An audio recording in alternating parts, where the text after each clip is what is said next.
때인가요? 아니 그거는 1985년 4년도 나중에 84년도. 복학생 된 뒤에. 네, 복학해가지고 그때는 얼마나 살았어요? 두 번째 들어갔을 때? 그때는 1년 1년. 만기 출소. 53 인천 때는 나와 안 있었죠. 잡혀갔지. 아니, 그때는 53 인천이 86년. 그때 나와 있었지. 86년 5월 3일. 86년. 제가 그때 민통년에 있었거든요. 그 53 인천 때 막 사람들이 그때 얼마나 모였을까요? 그게 한 1, 20만 모인 거예요. 그 정도 되죠. 엄청 모였죠. 그 넓은 길을 다 온 서울 수도권의 모든 대목군들이 다 인천에 결집했어요. 그래갖고 거기 집회 장소 이제 그 무대 같은 데가 있는데 막 거기서 하는데 어느 저 구석에서 또 사람들이 모였는데 누가 막 떠들어요. 네.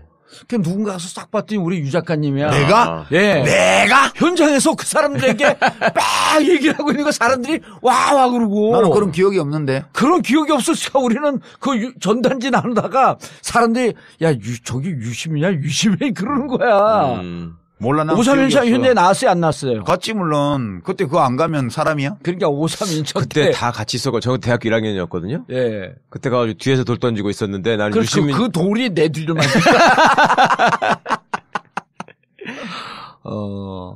저는 근데 개인적으로 대학 들어가자마자 선배들이 그때 처음 읽으라고 주는 글과 책 중에 대표적인 게 이제 유시민 항소유서였단 말이에요. 예. 그걸 딱 읽고 나서 이제 유시민이라는 모습을 그리는 거지. 자꾸 머릿속에.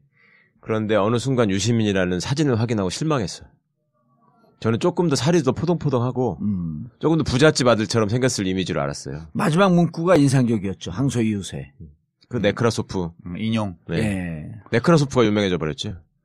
예, 그게 제가 어디 해적판으로 나온 그 이반 데니스비치의 하루의 예. 앞부분에 트바로tov스키의 해제 발문 거기서 봤던 걸로 난 기억을 했는데 네. 나중에 확인해 보니까 없더라고. 그게 그 일본 번역자가 붙인 거에 인용돼 있었나 봐요. 나중에 어떤 러시아 연구자가 메일 보내줘서 확인을 했는데 그게 네크라소프가 쓴 시 중에 신문 열람실이라고 우리 말로는 이제 번역이 되어 있는데 제목이 신문 검열실이에요. 그러니까 이제 로마노프 왕가죠. 그러니까 러시아 짜르 체제에서 신문을 검열하는 그 방에서 관리들이 신문 검열 일을 하면서 이 주고받는 대화 이런 것들을 시로 썼는데 참 슬픈 시예요. 그걸 보면 앞뒤의 구절들을 봐도 거기 한 줄이 나오더라고. 그게 나중에 확인을 했는데 슬픔도 노여움도 없이 살아가는 자는 조국을 사랑하고 있지 않다. 이거 진짜 국민교육 헌장 첫째 줄하고 네크라소프의 시기는 잊혀지지 않는 머리에 박혀있는. 지금 이제 대선 아까 이제 처음에 2009년도 불멸의 대선 주자 유시민. 그때만 해도. 예, 그때만 해도. 반짝 대선 주자 유시민. 예. 아니 한국 진보의 희망 유시민. 그러면 아니지. 희망이 나선 적이 없지. 아니 실제로 그때 그 지지율은 예. 노무현 대통령 돌아가시고 나서 사람들이 이 정치적으로 그 애도의 뜻을 표현하고 싶은데 이걸 누구한테 투사해야 될지가 좀 불확실했어요. 문재인 대표는 그때 정치를 안 할 때고 안희정 이광재도. 씨도 감옥 갔다 와가지고 야인으로 있었고 이광재 씨는 뭐 그 뒤에 지방선거에 나와서 당선됐다가 또 바로 2010년도에 그렇게 됐는데 하여튼 마땅하게 누군가에게 투사할 대상이 없을 때 마침 나는 뭐 그때 상주였으니까 정치 은퇴는 안 하고 사실상 은퇴 상태에 있었는데 그 이제 좀 지명도가 있으니까 복지부 장관도 하고 이래서 거기 투사가 돼가지고 잠깐 나한테 맡겨져 있던 거예요. 그게 내게 아니고 사실은. 내가 관리할 수 있는 재산이 아니라고 생각했지 그때도. 대선 도전했다가 중간에 접은 게 몇 년도죠? 그 2007년. 2007년. 예, 2007년 대선 때 이제 경선 나갔다가 뭐 잠깐 해보고 접었죠. 유세 3차인가 첫 주 유세만 하고. 그때 경선 후보들이 정동영, 이해찬, 유시민, 한명숙, 유시민, 손학규. 그렇죠. 그러다가 이제 친노는 해보니까 이해찬 쪽으로 다 울산 제주에서 그냥 4등이더라고 합치니까 그래서 이거는 뭐 어렵겠다 싶어서 접었죠. 괜히 했어. 하지 말걸. 아니 근데 그 출범식 돈만 매덕 때 쓰고. 일산 킨텍스에서 했잖아요. 출범식 때 많이 왔었잖아요 사람들이. 그건 이제 착각했지 그랬어. 나 좋아하는 사람들이 많으면 되는 줄 알았는데. 아니 늘 흥행에 실패한 적은 없었잖아요. 흥행은 성공하지 돈이 안 남아.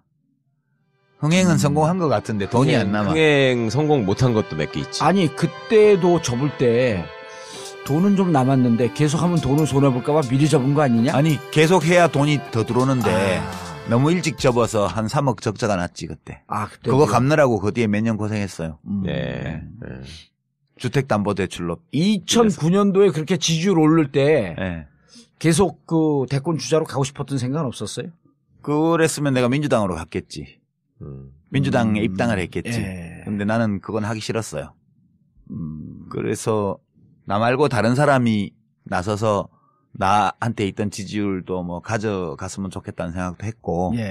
그게 이제 문재인 대표였던 그럼 거죠. 2009년도에 노무현 대통령 돌아가시고 난 다음엔 정치를 접을 생각을 그땐 하고 있었던 거예요? 그런데 이제 그때 같이 했던 사람들이 당을 새로 만들자고 막 그래서. 그래서 이제 나도 좀 힘을 보태야 되겠다 해서 이제 민주당으로 안 가고 뭐 대선 도전은 하고 싶지도 않고 또 해서 될 일도 아니라고 판단을 해서 나는 좀 제3세력을 이렇게 민주당 왼쪽에 민주노동당보다 좀 외연이 넓은 그런 진보정당을 하나 하고 싶어서 이제 국민참여당에 가서 입당해서 이제 경기도지사 선거 2010년도에 나가고 근데 뭐 선거 한번 계속 지더라고. 그래서 나는 아닌가 보다 그런 결론을 얻은 거죠. 2010년도에 지방선거 때. 그때 심상정 단일화한 다음에 김문수하고 마지막에 붙으셨던. 늦게 단일화 해갖고 좀 영향이 있었던 거 그런 건 아니고 이제 뭐 그 영향도 없지는 않겠지만 기본적으로 사표가 많이 나왔잖아요. 뭐 진표수만큼 사표가 나왔는데 뭐 그거는 부차적인 거고 이제 시골 지역에서 너무 많이 져가지고 대도시 지역에서는 조금밖에 못 이기고 경기도 농촌 지역에서 그래서 김문수 씨가 개발 공약을 가지고 그렇게 뭐 GTX-는 되지도 않을 거 사기 공약 가지고 이렇게 하는데 그게 안 막아지더라고요. 아무리 사실을 얘기를 해도 그래서 졌죠. 그때 저는 토론하실 때 인상적인 장면이 유 작가님이 그때 김문수 후보하고 상대 토론하면서 그 얘기를 하셨어요. 내가 어릴 때부터 우리가 잘 알지 않느냐. 그런 얘기 하면서 김문수한테 내가 아는 김문수라는 사람이 저 한나라당 같은 당에 들어가가지고 그 안에서 살기가 편하지 않았을 텐데 되게 힘들었을 텐데 어떻게 견디는지 모르겠다. 이거를 말씀을 하셨는데 사실은 그 말씀에 녹아있는 얘기들이 저는 되게 이게 느껴졌었거든요. 근데 솔직히 그러니까 김문수 씨가 그때 답을 뭐라고 받았냐면요. 별로 할 말이 없으니까 갑자기 자기 개인적인 인연을 얘기하면서 유 작가님 동생 유시주 선생이 있거든요. 그 양반을 얘기하면서 내가 거기도 가깝고 뭐 같이 감방 갔을 때 뭐 누가 또 같이 면회도 했고 뭐 이런 식의 옛날 추억으로 그냥 묻어가려고 하는 식으로 대충 넘어갔는데 그거 누가 물어봤어? 아니 그러니까 달리 변명할 게 없으니까 뭐 우리가 사실은 뭐 같은 생각을 하면서 친한 사이 아니었냐 나를 너무 까지 말라라는 식으로 방어막을 치는 것처럼 보였어요. 그런데 김문수 같은 사람 보면 무슨 생각이 드세요? 정말? 아니 지금 거기가 있어 이제 그 양반 소속구가 제일 부러워해. 그 양반이 제일 부러워하는 사람 소속구예요. 전 지사 같은 경우는 이제 정치 이론이나 어떤 도덕 이론 가지고는 해석이 불가능하고요. 신경생리학적인 해석밖에 안 남아 있어. 전두엽에서 무슨 일이 벌어진 거야. 아니 그거 말고는 해석할 길이 없어요. 우리가 보통 어떤 사람이 젊었을 때와 전혀 다른 행동을 할 때 변절했다 뭐 어쨌다 비난을 하잖아요. 근데 그게 아닌 것 같아. 그냥 그거는 김문수 씨 자신도 어떻게 할 수 없는 것 같아.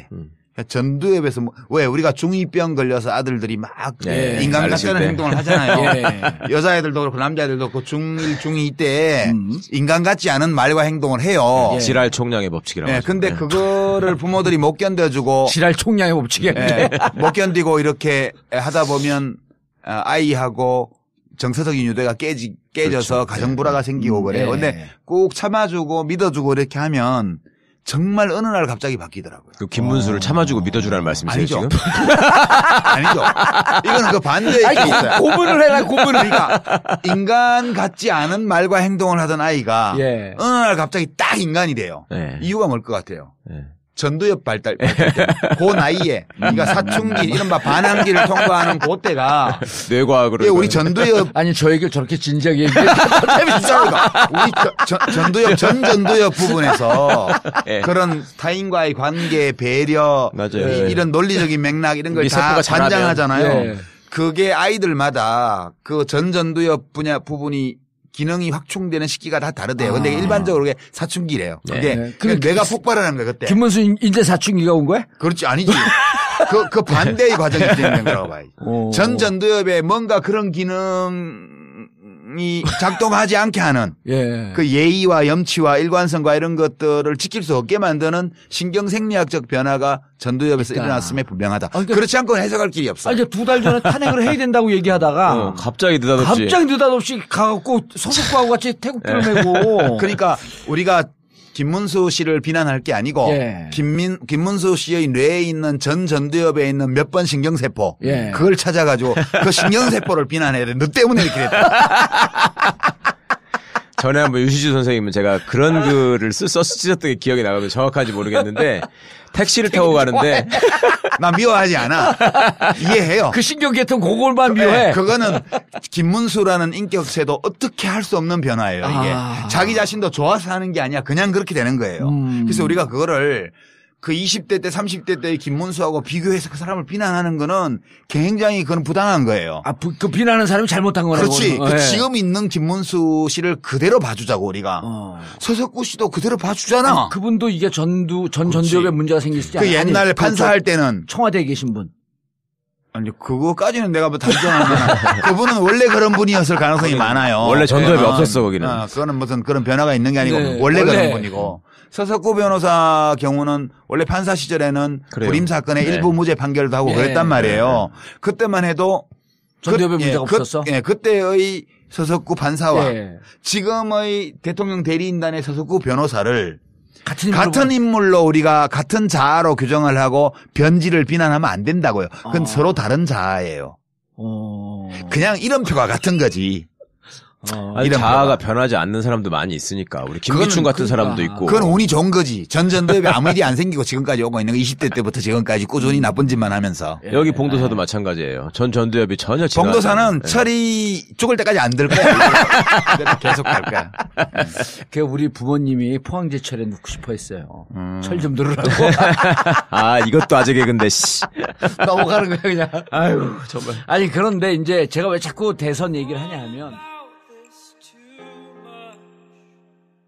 얘기를 하고 있는 거 사람들이 와 그러고. 나는 그런 기억이 없는데. 그런 기억이 없었어. 우리는 그 전단지 나누다가 사람들이 야 저기 유시민이야 그러는 거야.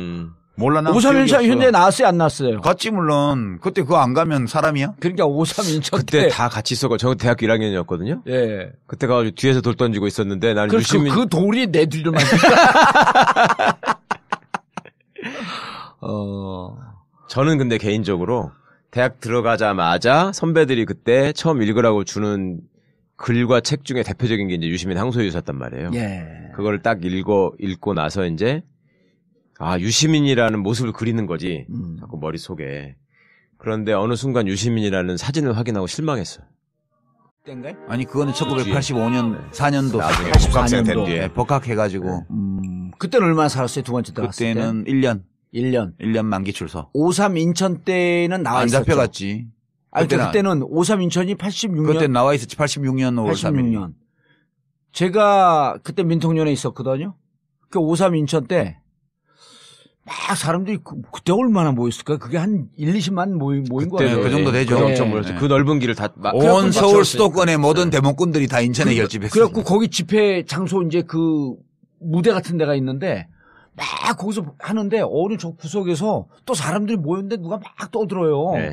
그 누군가 가서 싹 봤더니 우리 유 작가님이야. 내가? 내가? 현장에서 그 사람들에게 막 짜르 체제에서 신문을 검열하는 그 방에서 관리들이 신문 검열 일을 하면서 이 주고받는 대화 이런 것들을 시로 썼는데 참 슬픈 시예요. 그걸 보면 앞뒤의 구절들을 봐도 거기 한 줄이 나오더라고. 그게 나중에 확인을 했는데 슬픔도 노여움도 없이 살아가는 자는 조국을 사랑하고 있지 않다.